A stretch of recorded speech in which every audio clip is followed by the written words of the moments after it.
parte del tema de las festividades, haciendo hoy un desarrollo de la fiesta de la Pascua. Quiero que comencemos leyendo en el libro del Génesis, en el capítulo 1, los versículos 14 y 15, que dice: Entonces dijo Dios, haya lumbreras en la bóveda celeste que alumbren la tierra y separen entre el día y la noche, que sirvan también para señalar los días, los años y las fechas especiales. Desde el principio el Señor estableció un ciclo para este sistema de festividades que iba a ser propio de su pueblo. En el Salmo 104, versículo 19, la Escritura dice: hizo la luna para los tiempos, el sol conoce su ocaso. Creo que recuerdan que el ciclo del Génesis comienza los días en la tarde, dice, y fue la tarde y la mañana el primer día, y fue la tarde y la mañana el segundo día, porque el calendario de la Biblia no es el calendario solar, es el calendario lunar. Por eso usted ve que todas las fiestas comienzan por la noche, porque es el inicio del día en el calendario hebreo. En Levítico 23, versículo 2, ya vimos cuáles eran el ciclo de las fiestas. Dice: estas son las fiestas del Señor, las cuales proclamaréis como santas convocaciones. Quiero hablar sobre la centralidad del tiempo en la teología de la Biblia. Estas citas marcaban un ciclo temporal, o sea, un ciclo donde el tiempo era recordado. El tema es que la redención se da en el tiempo y en la historia. Este sistema de recuerdo de los ciclos por los tiempos refleja una teología muy importante en la Biblia, que la podemos ver cuando el libro de Hebreos hace una distinción entre ciertos tiempos. Dice que en los tiempos antiguos Dios habló a los padres por los profetas. En estos postreros tiempos nos ha hablado por su Hijo. La centralidad de la Biblia es el tiempo. Siempre se está preguntando por el tiempo de su venida, por los tiempos, y se habla del Señor como el Señor eterno, aquel que trasciende el tiempo. Sin embargo, su redención transcurre dentro del tiempo. Para el mundo de la Biblia, los conceptos de tiempo, de eternidad y de mundo son importantes. También aquí resalta de una forma importante el concepto de la continuidad de la historia. La visión bíblica de la historia es lineal. Comenzó en un punto y tendrá un final. Y esa historia en la cual está inmersa el plan de redención también es una historia que va, dentro de esa historia secular, se va desarrollando la historia de la redención. Esa historia de la redención también se transmite en el tiempo, de generación en generación, por las familias. Por las familias. Para entrar a la fiesta, ya vimos las anteriores, pero quiero concentrarme en la que hoy nos va a ser de especial importancia, que es la Pascua. Quiero que veamos un aspecto general de la cultura para entender lo que significó para el pueblo la liberación. Todos sabemos el tema de las plagas, que fue el antecedente de la Pascua. Ese antecedente estaba marcado por la expresión: sabrán que yo soy el Señor su Dios, que aparece en Éxodo 6, versículo 7, en Éxodo 7, versículos 5, 17, 8, 10, 2 y 14, 4. ¿Cómo sabrán que yo soy el Señor su Dios? Veremos muy rápidamente el sentido de las plagas como un juicio sobre la idolatría. La plaga del río Nilo, el Nilo se convierte en sangre. El dios Cum el dios Hopi, Osiris, eran dentro de la mitología egipcia los guardianes del Nilo. Entonces lo que nosotros vamos a ir viendo con las plagas es que Dios está mostrando su superioridad con cualquiera de los otros dioses extraños. La segunda plaga, que fue la de las ranas, recordemos al dios Et, que es el dios de la resurrección en la mitología egipcia, y curiosamente ese dios tenía forma de rana, para simbolizar que guardaba todo el universo egipcio. La plaga de los mosquitos también, mosquitos, tábanos, todo eso era controlado por los dioses egipcios. El dios Hathor, o la diosa madre, que tenía forma de vaca y de toro, también presuntamente era guardiana de la fertilidad y de las cosechas y de los animales en Egipto. El dios Set, protector de las cosechas, junto con la diosa Isis, y ahí vemos la plaga de las cosechas. Y por último, vemos la tiniebla. Recordemos que el dios Ra, Aten, Atún y Horus eran los dioses solares, eran los dioses de la luz, y el Señor coloca a Egipto en una total oscuridad. El último de los dioses era el faraón, considerado él mismo como Dios y considerado su propio hijo como divino. Entonces la plaga de la muerte de los primogénitos evidenciaba que ni el dios faraón ni el propio Dios hijo del faraón pudieron guardar su vida del Dios de los esclavos hebreos. Todo el sistema de la fiesta está diseñado para recordar que Jesús es el Cordero de Dios que quita el pecado del mundo. Quiero que veamos el texto de 1 Corintios 5, del 7 al 8, que ya lo habíamos desarrollado.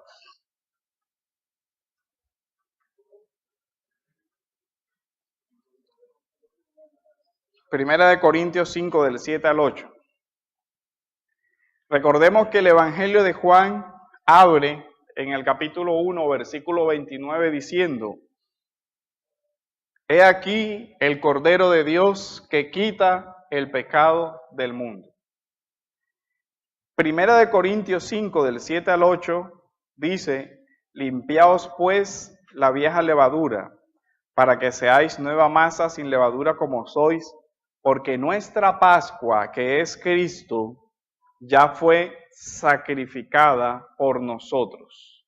Así que celebremos la fiesta no con la vieja levadura, ni con la levadura de malicia y maldad, sino con panes sin levadura de sinceridad y de verdad. Entonces vemos que Corintios está interpretando que la expresión el Cordero de Dios que quita el pecado del mundo también es una referencia a la Pascua, el Cordero que va a ser sacrificado por la libertad del pueblo, en términos no solamente de una dimensión política, sino de una dimensión espiritual, porque se ha juzgado la idolatría y los dioses egipcios. Es el Cordero de Dios que quita el pecado del mundo. Ya el Nuevo Testamento identifica claramente que esa Pascua es Cristo. Entonces estamos hablando de una tipología.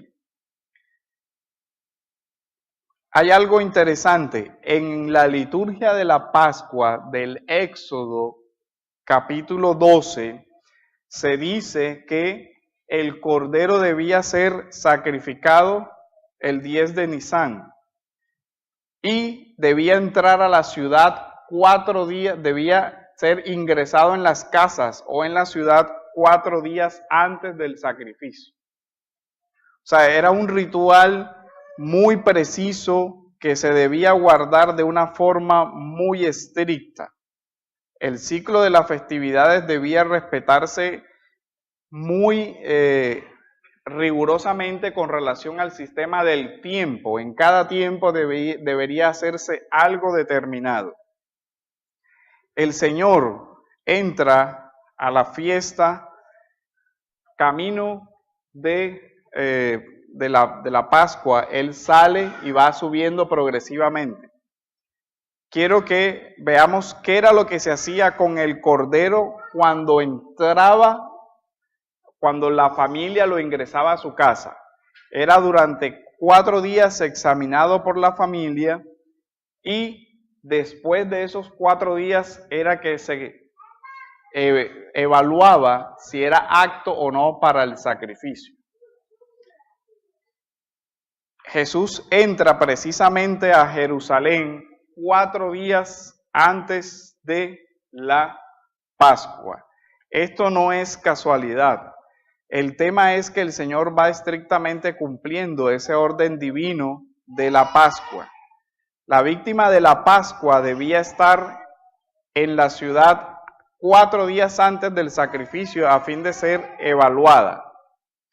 Y hay un tema muy interesante porque quiero que veamos Éxodo capítulo 12.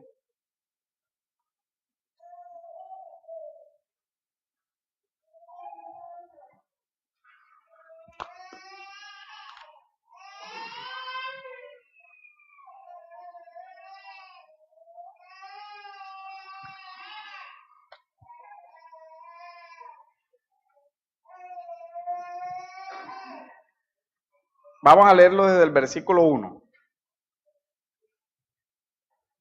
Habló Jehová a Moisés y a Aarón en la tierra de Egipto diciendo: este mes será el principio de los meses. Para vosotros será este el primero en los meses del año. Habla a toda la congregación de Israel diciendo: en el 10 de este mes, tómese cada uno un cordero según las familias de los padres, un cordero por familia. Mas si la familia fuere pequeña, que no base para comer el cordero, entonces él y su vecino inmediato a su casa tomarán según el número de las personas conforme al comer de cada hombre y haréis cuenta sobre el cordero. Dice el versículo 5, el animal será sin defecto, macho de 1 año lo tomaréis de las ovejas o de las cabras. Lo guardaréis hasta el día 14 de este mes y lo inmolará toda la congregación del pueblo de Israel entre las 2 tardes. Entonces, mire todo el sistema que se está desarrollando aquí. ¿Dónde debía ser sacrificado ese cordero? El cordero debía ser sacrificado en esta primera época del Éxodo, antes de la salida en Egipto. Posteriormente, la legislación levítica había dicho que se sacrificaría solo en Jerusalén. Ya no se podía hacer esta fiesta en cualquier lugar. Debía hacerse en Jerusalén, porque así lo dice Deuteronomio capítulo 16, versículo 2. ¿Se acuerdan? Y sacrificarás la Pascua del Señor tu Dios. Y dice, en el lugar que el Señor te diga para escoger que ahí habite su nombre. Y lo vemos en Jerusalén, fue el lugar que el Señor escogió. Así que, ¿por qué el Señor debía morir en Jerusalén y no en ningún otro lugar? Porque para que se cumpliera la tipología de Él como el Cordero de Dios que quita el pecado del mundo. Miren la descripción, tenía que ser un cordero sin defecto. Nosotros aquí es interesante que veamos que el Señor fue examinado, pero en este caso fue examinado por los fariseos y los saduceos. Vayamos al Evangelio de Juan, en el capítulo 12, versículos del 1 al 2. Miren cómo Juan va dando la cronología de los días de una forma muy interesante. Juan capítulo 12, versículos del 1 al 2. 6 días antes de la Pascua, vino Jesús a Betania, donde estaba Lázaro, el que había estado muerto, a quien había resucitado de los muertos. 6 días antes de la Pascua se sucede el evento de Lázaro, pero ya hay una cronología que se acerca. Acuérdense que el Cordero debía entrar el 10, es decir, 4 días antes. Después del evento de Lázaro, el Señor permanece ahí los 2 días y entra precisamente el día que debía entrar el Cordero para ser examinado. 6 días antes es invitado a la cena, también por la noche, y después de esto se da la entrada a Jerusalén. En el versículo 12 de este mismo capítulo veamos: el siguiente día, grandes multitudes que habían venido a la fiesta al oír que Jesús venía a Jerusalén. Ya estamos en un día antes. Y después él entra a Jerusalén al día siguiente. O sea, entró exactamente el día que debían ingresar el Cordero para ser examinado. Y es bien interesante porque el Señor entra y dice que Éxodo 12:6, y guardaréis el Cordero hasta el día 14 de este mes. Se guardaba el Cordero y se examinaba. El Cordero de Dios debía ser examinado para que se considerara, o para que se estableciera que era, como dice Éxodo capítulo 12, versículos del 5 al 6, sin mancha y sin contaminación, que era sin defecto. Y creo que se dan cuenta que apenas el Señor entra a Jerusalén, comienzan a darse una serie de debates con los fariseos, con los saduceos, que al final termina en que el Señor les pregunta: ¿alguien ha encontrado pecado en mí? Y dice: nadie dijo nada. Nadie se atrevió a reprocharle nada. De esa forma queda establecido que de verdad el Cordero era sin defecto, apto para el sacrificio. Más adelante vamos a ver que quien en la época ya del segundo templo, del templo de Jerusalén, quien daba el dictamen de si el Cordero era apto para el sacrificio, era el sumo sacerdote. Y el sumo sacerdote lo declaró así. ¿Cómo sucede la prueba del Señor? Mateo 22:23. Aquel día vinieron a él los saduceos, que dicen que no hay resurrección, y le preguntaron. ¿Recuerdan la famosa pregunta? Era una especie de examen. ¿Tú qué dices? Y el Señor responde acertadamente: Dios dijo: yo soy el Dios de Abraham, de Isaac, de Jacob. Dios no es Dios de muertos, sino de vivos. Y calla la boca de estos. Después aparecen los fariseos y los saduceos en Mateo 16:1, donde dice: vinieron los fariseos y los saduceos para tentarle. Y la palabra que aparece es prueba, para probarle. Le pidieron que le mostrara señal del cielo. Después, en Mateo 21:23, anote las citas para que las lea después con calma, porque para poder, si no, no vamos a alcanzar. Otra vez, los principales del templo se acercan mientras Jesús enseñaba y le preguntan: ¿quién te dio autoridad para hacer esto? ¿Con qué autoridad lo haces?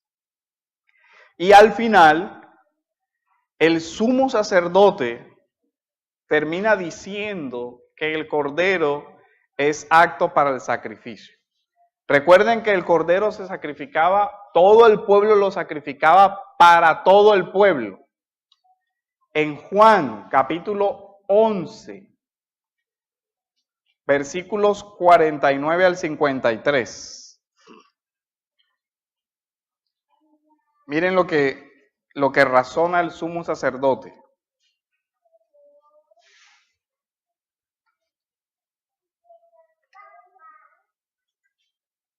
Vamos a leerlo desde el 47. Entonces los principales sacerdotes y los fariseos reunieron el concilio y dijeron, ¿qué haremos?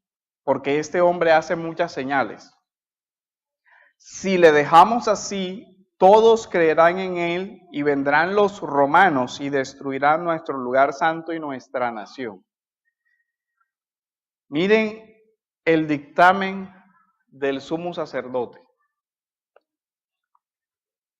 Entonces Caifás, uno de ellos, sumo sacerdote de aquel año, les dijo, vosotros no sabéis nada, ni pensáis que nos conviene que un hombre muera por el pueblo y no que toda la nación perezca. Obviamente que el sacerdote solamente estaba pensando en términos políticos. Él decía, no nos conviene que el pueblo siga a este falso Mesías según la idea del sumo sacerdote, vengan los romanos, se desate una revuelta y el pueblo termine muriendo. Es mejor que muera él solo por el pueblo. Pero realmente lo que se consignó aquí es que evidentemente el sumo sacerdote dio, como quien dice, la autorización para que el cordero que iba a morir por el pueblo fuera sacrificado. Realmente él dijo, sí, él debe morir por el pueblo, eso es lo mejor que puede suceder. Pero en una dimensión espiritual, realmente era Dios quien estaba diciendo, este es mi cordero y este ha sido el cordero aprobado. Y el sumo sacerdote, como diría Chespirito, sin querer queriendo, declara que es así, que él es quien está determinado para morir por el pueblo. Volvamos a Éxodo 12.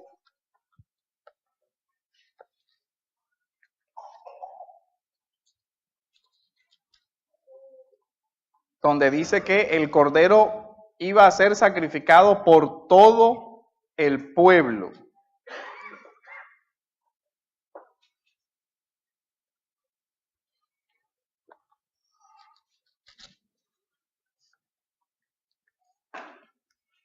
Habla a toda la congregación de Israel diciendo, en el 10 de este mes tómese un cordero según las familias de los padres, un cordero por familia. Mas si la familia fuere pequeña, lo guardaréis hasta el día 14. Versículo 5, el animal será sin defecto, macho de 1 año. Y miren que evidentemente el Señor era varón y Pedro hace la interpretación del Señor como el cordero sin mancha, sin defecto, sin contaminación, resaltando este mismo punto del que estamos hablando de que Jesús era el cordero perfecto. El tema de la sustitución también. Volvamos a Juan, cómo lo interpreta en el capítulo 12. Miren cómo interpreta Juan la expresión del sumo sacerdote. Esto no lo dijo por sí mismo. ¿Sí ven? O sea, el sumo sacerdote estaba pensando en una cosa. A nivel político, en la conservación del status quo que ellos tenían frente a los romanos. Pero Juan da la interpretación ya cristológica y teológica de la expresión y del evento y dice, esto no lo dijo por sí mismo, sino que como era el sumo sacerdote de aquel año, profetizó que Jesús había de morir por la nación. Ya ve cómo Juan hace la aclaración. Él obviamente no estaba pensando a nivel escatológico ni a nivel cristológico redentor, de que esa muerte era sustitutiva en el sentido teológico, no. Él simplemente estaba pensando, el sumo sacerdote de aquel año, en evitar una tragedia política. Pero lo que realmente estaba aconteciendo desde la perspectiva divina, desde la perspectiva de Dios, porque aquí hay dos planos que se superponen. Está la perspectiva terrenal del sumo sacerdote, pero está la perspectiva eterna de Dios que realmente está aclarándole al pueblo en qué sentido es que el Señor iba a morir en lugar de como el Cordero perfecto, sin pecado, para quitar los pecados de su pueblo. Y dice, y no solamente por la nación, sino también para congregar en uno a los hijos de Dios que estaban dispersos. Así que desde aquel día acordaron matarle. Desde aquel día se acordó matarle. Por tanto, Jesús ya no andaba abiertamente entre los judíos, sino que se alejó de allí a la región continua, al desierto, a la ciudad llamada Efraín, y se quedó allí con sus discípulos. Y estaba cerca la Pascua de los judíos. ¿Sí ven? Y muchos subieron a aquella región, a Jerusalén, antes de la Pascua para purificarse. Y buscaban a Jesús, y estando ellos en el templo se preguntaban unos a otros, ¿qué os parece? ¿No vendrá a la fiesta? Pues claro que tenía que ir porque él era el cordero que iba a ser sacrificado precisamente. Y los principales sacerdotes y los fariseos habían dado orden de que si alguno supiese dónde estaba, lo manifestase para que le prendiese. O sea, ahí ya iba, digamos que ese día se dio el dictamen de aprobación de que el cordero debía morir. Debían capturarlo. Éxodo 12:5 dice que el cordero debía ser un animal sin defecto. Hebreos 7:26, hablando de Cristo, dice, porque tal sumo sacerdote nos convenía, santo, inocente, sin mancha, apartado de los pecadores y hecho más sublime que los cielos. Hebreos 9:14, también hablando de este tema, dice que la sangre de Jesús es el sacrificio perfecto y dice que el cual mediante el Espíritu Eterno se ofreció a sí mismo sin mancha a Dios y que Él limpiará nuestras conciencias de obras muertas para que sirváis al Dios vivo. Aquí quiero resaltar la aplicación que el mismo texto está haciendo sobre el significado de la fiesta y el efecto de la sangre. Pablo ya traslada el tema de la pureza ritual externa de los sacrificios y el sistema de purificaciones a la conciencia. Y ese es un punto muy importante. Todo el sistema antiguo era un sistema de purificación que no llegaba hasta el corazón del hombre. Es decir, el hombre se purificaba, guardaba los ritos, pero eso quedaba en una pureza externa y temporal. Lo que ya se está diciendo en Hebreos es que la sangre de Cristo no es una obra superficial, no es una obra que se queda en una pureza que pasa, sino que Él dice que limpiará nuestras conciencias de tal forma que habrá una transformación, que esa conciencia muerta pasará a ser una conciencia viva para servir al Dios vivo. Este es un símbolo de la fiesta que no se debe pasar por alto, que es muy importante, que habla sobre el perdón concedido por la gracia de Dios por medio de la obra de la cruz y del efecto sobre su pueblo, que es la libertad nacida del perdón de Dios. El tema de la Pascua es un tema de la libertad. Y aquí está el tema de la libertad frente a la culpa por obras muertas mientras estábamos en nuestros delitos y pecados. La relación de la Pascua con la libertad está mediada por el tema del perdón. Está mediada, les decía que para el mundo de la Biblia, el tema del tiempo es un tema muy importante. Venido el nuevo nacimiento, el creyente mira hacia un futuro promisorio, un futuro con esperanza. ¿Cómo debe ver el creyente su pasado en el pecado? De acuerdo a lo que Hebreos dice, el Cordero de Dios limpió nuestras conciencias de todas esas obras muertas. La conciencia del perdón aquí es importante. Evidentemente, si nos hemos arrepentido de todas esas obras muertas. Pero, para los efectos de la vida cristiana, esto es importante. Porque muchos hermanos, a pesar de haber sido limpiados por la sangre del Cordero, siguen viviendo en la culpa, en el remordimiento y en una idea de controlar el pasado y de vivir en ese pasado que realmente no les permite vivir con la libertad de hijos de Dios. ¿Qué hubiera pasado si yo hubiera hecho tal? Y si de pronto yo no hubiera tomado esa decisión, eso ya no puede remediarse. Usted tiene que asumir las consecuencias de su pecado, pero también asumir el perdón que Dios le concedió por ese pecado, porque el Señor limpió su conciencia y ya no es para estar perdiendo el tiempo en una vida pasada de qué hubiera pasado, etcétera, etcétera. Porque además de eso nunca lo podrá saber y aunque lo supiera, tampoco lo podrá modificar. Ya ese pasado quedó clavado en la cruz de Cristo y ese es un beneficio que solamente el creyente tiene.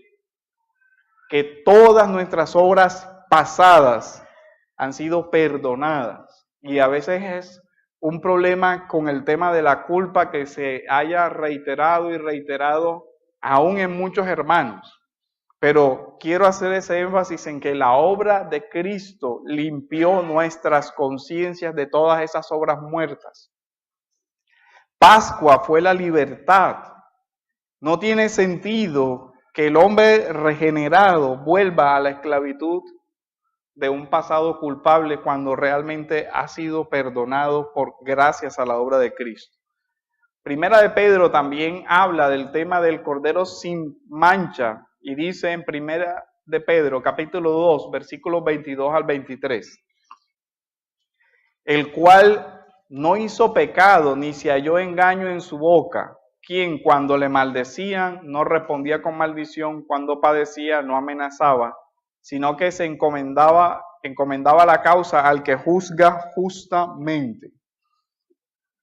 Quiero que recordemos también en este punto el texto de Isaías 53, cuando nos habla de ese cordero, las características de ese cordero.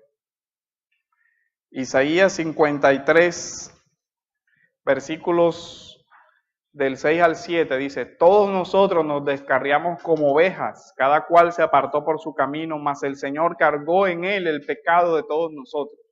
Cargó en su cordero el pecado de todos nosotros. Angustiado él y afligido, no abrió su boca. Como cordero fue llevado al matadero y como oveja delante de sus trasquiladores enmudeció y no abrió su boca. Quiero que recordemos que el Señor fue llevado a juicio ante Pilatos, Herodes, y en todas esas situaciones el Señor nunca se defendió. Muere como el Cordero de Dios que quita el pecado del mundo, tal como el profeta lo había descrito. Primera de Pedro 1, 18 al 19 dice, sabiendo que fuisteis rescatados de vuestra vana manera de vivir, la cual recibisteis de vuestros padres, no con cosas corruptibles como oro y plata, sino con la sangre preciosa de Jesús, como de un cordero sin mancha y sin contaminación. Vuelve a tocar el tema del cordero sin mancha y sin contaminación. Ahí se cumple todo lo que era la pureza del cordero. Todo el tema de ser inmolado en Éxodo 27:6 dice, y toda la congregación lo sacrificará. Yo quiero que veamos un tema importante de la fiesta. La fiesta de la Pascua era una fiesta de todo el pueblo de Dios, pero se celebraba por familias, en familias. Esto, ¿qué estaba enseñando? Que el núcleo fundamental de ese pueblo eran precisamente las familias. Era en la antigüedad, al principio de la fiesta, en el Éxodo y en todo ese periodo, era el padre de familia el que sacrificaba el cordero por su casa.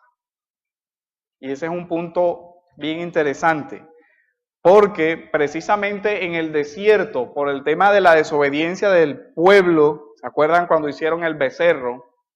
Que solo la tribu de Leví se mantuvo firme, de ahí esa costumbre se cerró y los únicos que hacían los sacrificios era la tribu de Leví. En el Nuevo Testamento se instaura un sacerdocio diferente. El sacerdocio según el orden de Melquisedec, y Primera de Pedro dice que ahora el pueblo vuelve a ser un pueblo de sacerdotes y de gente santa. Y aquí vuelve a ser muy pertinente la reflexión creyente sobre el papel del sacerdocio del hombre en su familia. Porque vuelve a estar esa responsabilidad, ya no en cabeza de un sacerdote nacional, sino de cada varón de su casa. Y todo lo que tiene que ver con guiar a su familia, dirigir su hogar de acuerdo al mandato del Señor.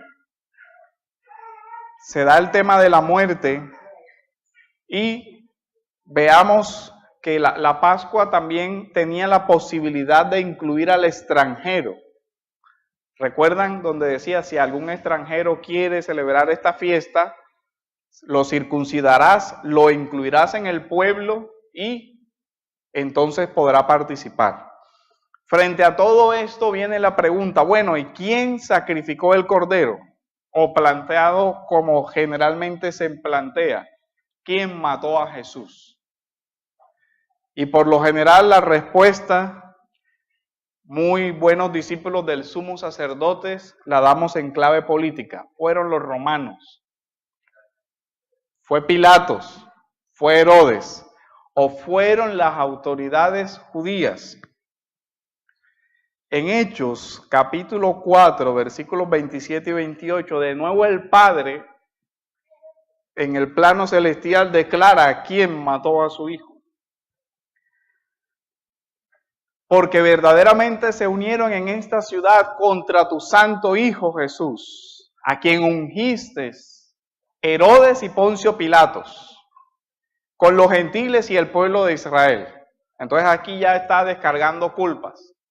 Sí, participó Herodes, participó Pilatos, pero miren que los gentiles, es decir, nosotros no estamos excluidos de la responsabilidad, dice, también los gentiles, dice, y el pueblo de Israel, y no dice solo los principales, dice el pueblo, porque fue el pueblo quien aclamó porque el cordero fuera muerto, ¿se acuerdan? Al pueblo se le preguntó, ¿a quién quieren que se os libere? ¿A Barrabás o a este designado rey de los judíos? Y ellos, todo el pueblo gritó, liberen a Barrabás. Pero lo sorprendente del texto es que declara en clave teológica realmente quién mató a Jesús para hacer cuanto tu mano y tu consejo habían antes determinado que sucediera. Isaías 53 dice, porque le plació al Señor quebrantarle y entregarle a padecimientos. Entonces, ¿quién lo mató? Su padre lo entregó. ¿Existieron actores humanos? Sí, existieron actores humanos, pero lo determinante para la muerte del Señor fue la voluntad de Dios, entregando un cordero sin mancha y sin contaminación para nuestro pecado. El mismo Señor, cuando Pilatos le pregunta o le afirma, ¿no sabes que yo tengo poder para liberarte. Dice, no, ningún poder tendría si no te lo hubiera dado mi Padre. Y esta es la voluntad de mi Padre, que yo muera de la forma que he de morir. Éxodo 12:46 establecía el ritual para el sacrificio y hacía una prescripción que para nosotros siempre la pasamos como por alto. Éxodo 12:46 decía que del cordero no debería quebrarse hueso suyo. ¿Se acuerdan? Del cordero no debería quebrarse los huesos no deberían ser partidos.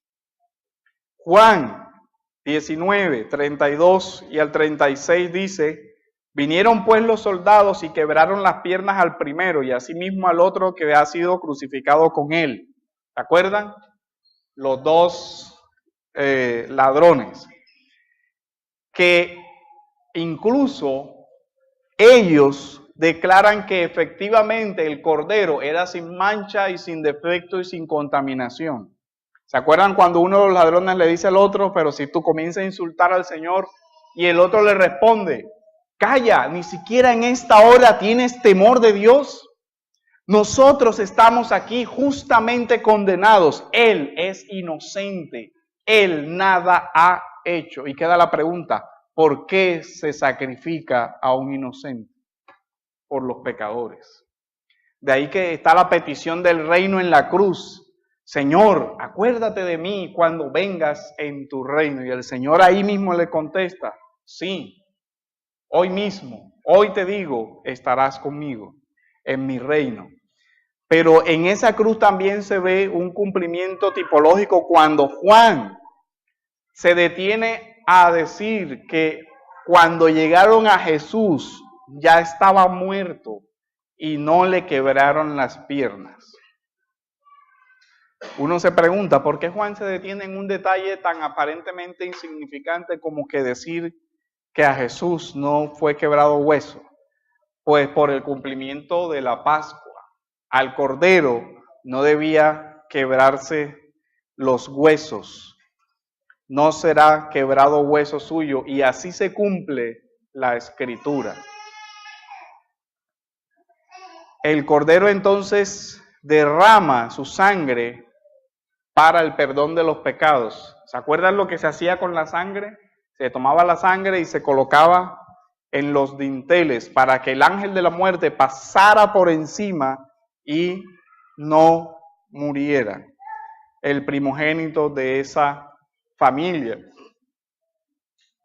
Y quien llevó él mismo nuestros pecados en su cuerpo sobre el madero, para que nosotros, estando ya muertos a los pecados, vivamos a la justicia, y por cuya herida fuisteis sanados.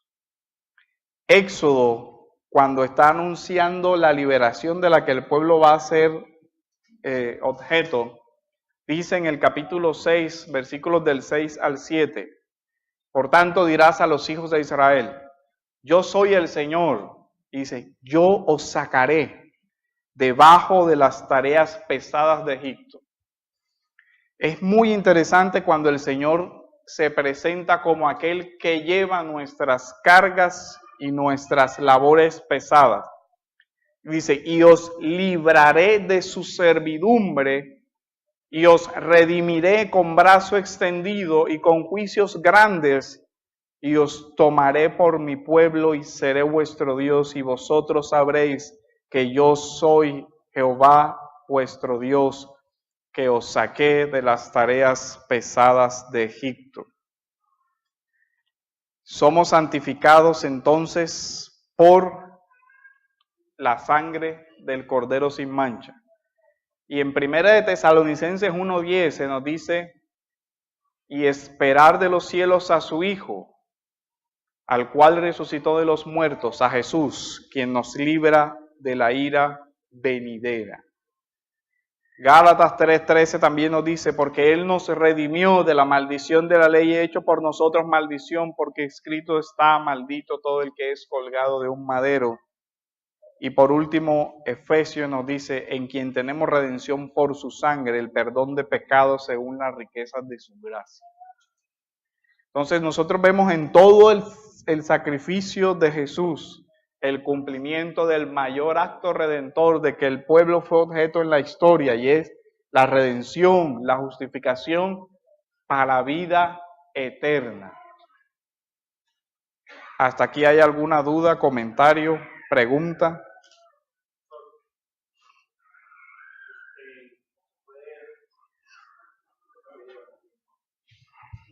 Gracias. O sea, gracias. Viendo la rigurosidad con que se cumplió todo en Jerusalén los 4 días antes que entra, realmente Cristo es la última Pascua. O sea, se pudiera decir sin ningún miedo, que la celebración de la Pascua hoy, todavía cuando la hacen, es un acto sacrílego entonces, realmente, porque se pisotea la sangre de Cristo. Es una apostasía. Entre los judíos, por decir algo, es una apostasía. Sí, es una apostasía porque Hebreos declara muy claramente, dice que no puede ser posible que quienes ya entendieron eso vuelvan a ese sistema de sacrificio. En esa medida, entonces, uno entiende que los judíos la celebren porque ellos no creyeron en Cristo. Uno entiende. Pero que la celebren los mesiánicos que creen en Cristo. Sí, aunque hay, bueno, lo que pasa es que los mesiánicos no son un grupo homogéneo. O sea, cada comunidad es una diferencia y hay particularidades ahí que no me atrevería. Donde yo estaba, para hacer la anotación, se entendía que la celebración era en recuerdo de que esto que habíamos explicado. En otras comunidades sí se entiende como un sacrificio que repite todo el tema. Entonces hay como diferencias.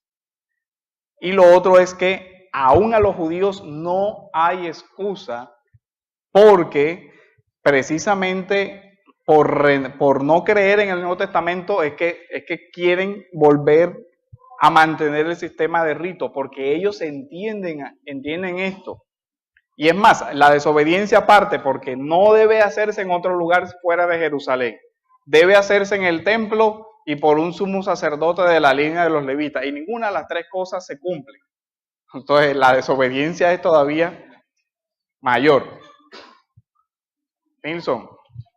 Bueno, agregar algo con respecto a la ruptura de los huesos. Lo que pasa es que la muerte por cruz es una muerte muy agónica y lenta. Entonces, romper los huesos era acelerar esa muerte. Entonces, si tú le rompes a alguien las piernas, son 2 litros de sangre por cada pierna. Entonces, eso aceleraba la muerte. Pero como Jesús ya había muerto, no hubo esa necesidad y cumplió la palabra ahí. Claro. Venga, miren, les explico cómo era el sistema. Como ellos estaban colgados más o menos así, el colgado quedaba como así. Entonces no podía respirar. ¿Sabe lo que tenía que hacer? Tenía que apoyarse sobre los clavos y hacer esto para respirar. Con todo lo que, acuérdense que tenía un clavo acá que le atravesaba entre el cúbito y el radio, porque no lo clavaban por las manos, como decía, sino entre medio de los huesos, para que no se descolgara. Entonces él tenía que mecerse y los clavos, se imagina el dolor en esta parte de los nervios. Ese sistema de muerte estaba diseñado para ser en extremo doloroso y para ser una tortura. No era simplemente un medio de ejecución, no es te matamos y ya. Era para eso, para infligir dolor y como un medio de intimidación y de terror para que el pueblo dijera, nadie quiere morir así. Por eso, para que él muriera rápido, le partían las piernas para que no pudiera seguir balanceándose para respirar. Era la razón también por la cual se le partían las piernas.